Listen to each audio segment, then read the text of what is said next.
Kita ke nikel Konawe yang disedot hartanya oleh negara Tiongkok, yang semua ini dibuka jalan besar-besaran oleh pejabat yang ternyata ngakali pemimpin tertinggi. Hal ini sesungguhnya melanggar pasal 33 Undang-Undang Dasar. Sesungguhnya hal ini kita harus ingatkan. Kita ingatkan pelajaran bernegara agar generasi new mind faham bernegara, terutama calon pejabatnya nanti. Jangan terlalu berpolitik cara menjalankan negaranya seperti dalam 20 tahun terakhir. Dalam bernegara ada 7 panji yang harus seimbang diurusinya. 7 pilar tersebut adalah ideologi, politik, ekonomi, sosial, budaya, pertahanan, dan keamanan. Saat ini 80% adalah politik, sisanya ekonomi, sisanya lupa. Kalau boleh dipentingkan, maka sesungguhnya pertahananlah yang harus nomor 1, karena melindungi hajat hidup dan tumpah darah Indonesia itu di departemen ini, di Departemen Pertahanan. Ini kalau Menhannya dan pemimpin tertinggi mengerti bernegara ala negara superpower, maka inilah harusnya yang dikedepankan. Sayang yang sekarang belum menunjukkan hal itu. Pandemi ini masalah kesehatan, iya benar, tapi kalau melumpuhkan ekonomi dan membuat negara lain menyerang kita dengan berita-berita mengerikan tentang COVID di Indonesia,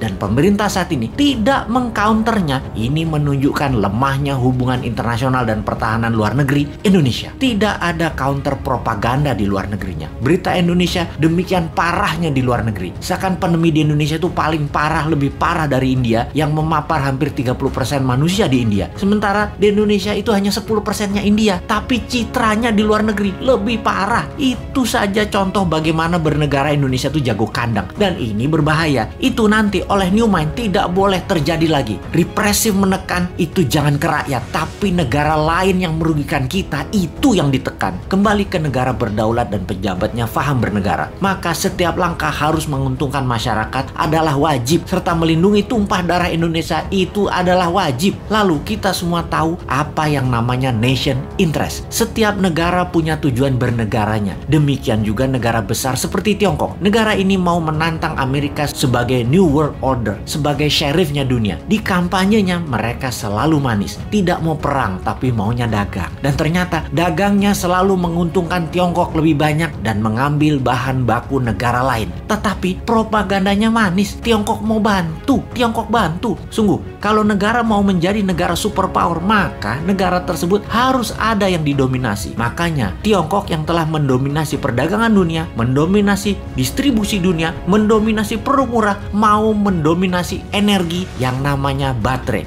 Untuk mendominasi baterai, mereka perlu nikel. Untuk itu, nikel terbesar di dunia hanya ada di Indonesia. Mereka mainkanlah. Pokoknya bagaimana caranya bikin semua orang silau. Tak melihat niat jahat tadi, yang terlihat nolong pindah gede-gedean tambang nikel dan pabrik smelter, mengambil secepatnya bahan baku Indonesia mumpung masih berkuasa dan dibukakan jalan. Dijanjikannya Indonesia akan punya pabrik baterai, tapi bahan bakunya dihajar habis dulu sampai habis. 3 tahun lagi rasanya cukup buat mereka hajar habis tambang tersebut dan menjadikan Tiongkok punya cadangan selama 20 tahun ke depan untuk jadi raja baterai dunia. 90% keuntungan nikel adalah kalau dijadikan baterai, dan itu strategi Tiongkok. Sementara kita dapat taiknya Tiongkok. Sudah sejak 4 tahun lalu kita berjuang mengingatkan bahayanya tambang nikel di Sulawesi karena tidak menghasilkan keuntungan apapun buat Indonesia, atau kurang menghasilkan keuntungan buat Indonesia. Buktinya kita masih ngutang bernegaranya. Sementara kalau nikel jadi baterai tanpa asing, maka hutang plus tidak ngutang lagi adalah sebuah kepastian. Oh lupa,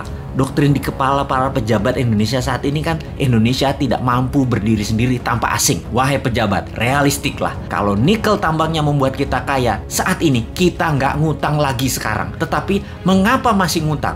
Mengapa masih naikin pajak? Pejabat tertinggi, sadarlah. Pejabat-pejabat tadi berlindung di balik kebaikan Anda. Namun sesungguhnya kebijakan mereka membahayakan Indonesia, anak cucu Anda, dan anak cucu kita.